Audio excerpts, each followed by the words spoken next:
So tell me, what would you have to believe to work that many years in a world where almost all of us are socialized for immediate rewards? No rewards. Not only no rewards, people angry, people pissed, people died. What would you have to believe to keep going? What would you have to believe to go on this journey? The first thing you'd have to believe is the treasure is actually out there. If you don't believe the treasure is in your business, you're never gonna find it.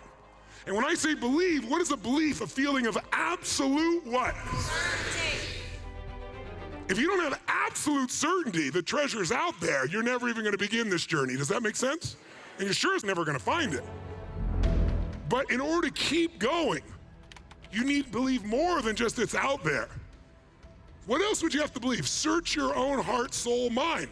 What would you have to believe to go decade after decade? No matter how much pain you're given to keep going, you'd have to believe it's out there, but you'd also have to believe, I will find it with the same certainty that it's out there. You'd have to have absolute certainty you can find it. Now, how do you get absolute certainty when you're gonna find it when you have no map and no guarantee? That is what makes someone a great leader. A leader is someone who brings certainty to a world of uncertainty. And how do they do it? What's the difference between fear and faith? And you'll have your answer. What's the difference between fear and faith? Well, I'll help you.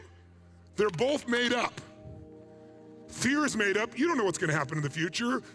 And faith, certainty about the future, is made up. They're both imagination. The only difference is fear is imagination undirected, so weeds grow automatically.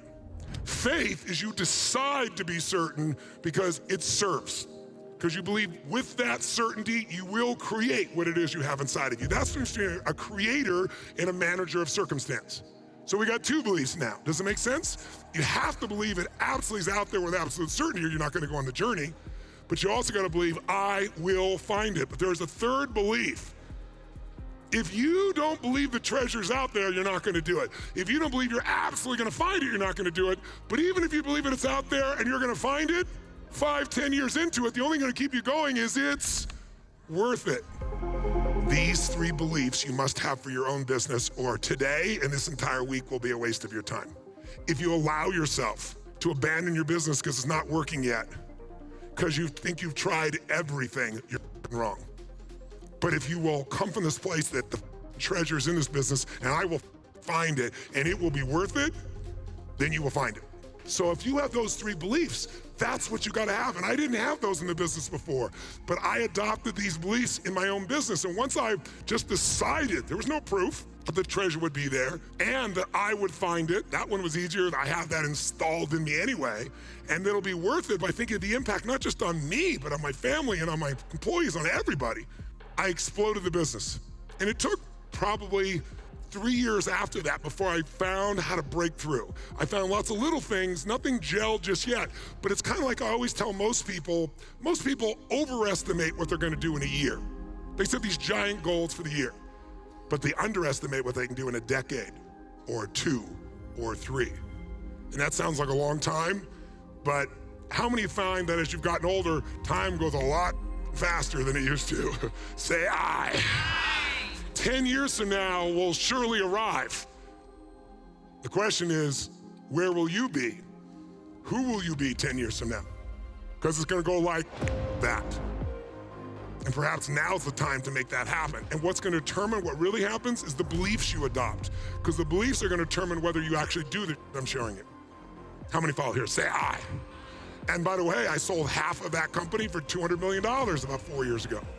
And I still have another half, and the company keeps growing geometrically. So I'll make $1 billion out of that business alone. And I have 33 other companies. And what do you think that did in my ability to make the other companies more successful? Because once I truly had mastered this business, I didn't start another business because this one wasn't giving me enough. I stayed with this little bastard until I figured it out. And then I grew it, and then I leveraged it and managed it as an owner. And now, as a true owner, I could do that with another business. What most of you have done is you got a child, and you go get another child, and all 3 children are suffering. Many of you need to get rid of some of those businesses, find the one you're gonna put your guts into, and have the concentration of your power, or you're never gonna succeed with a split focus. The most important part is the psychology of how you change you and then how you influence your people to follow through. Because how many have had plans before you were excited about, and when you went to go implement them with your team, nothing happened? Raise your hand, say aye. So it's not enough to just have these beliefs. You have to have these beliefs, and then you got to be able to translate that to other people. One way of understanding this, let's go back to that game of golf we talked about yesterday. Here's what you need to understand about this. If you track this on a chart, this is what it looks like after the 6th hole. It looks like nothing has happened because the change is so small. And if we go a little further, 9 holes into it, there's nothing sexy, and this is your business probably after 6, 5, 7, 10 years for many of you.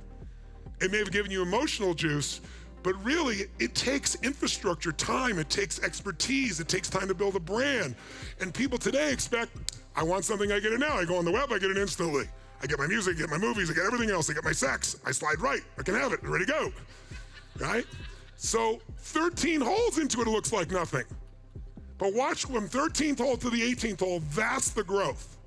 That's geometric growth. That, my dear friends, is your businesses. And if you stay with it and if you apply what I'm sharing with you here, now can you do it sooner? Of course you can. But in the very beginning, it doesn't seem very rewarding, and that's why people drop out. So our goal is to make sure we understand how to build those small things that look like they're nothing so we can hit that curve faster.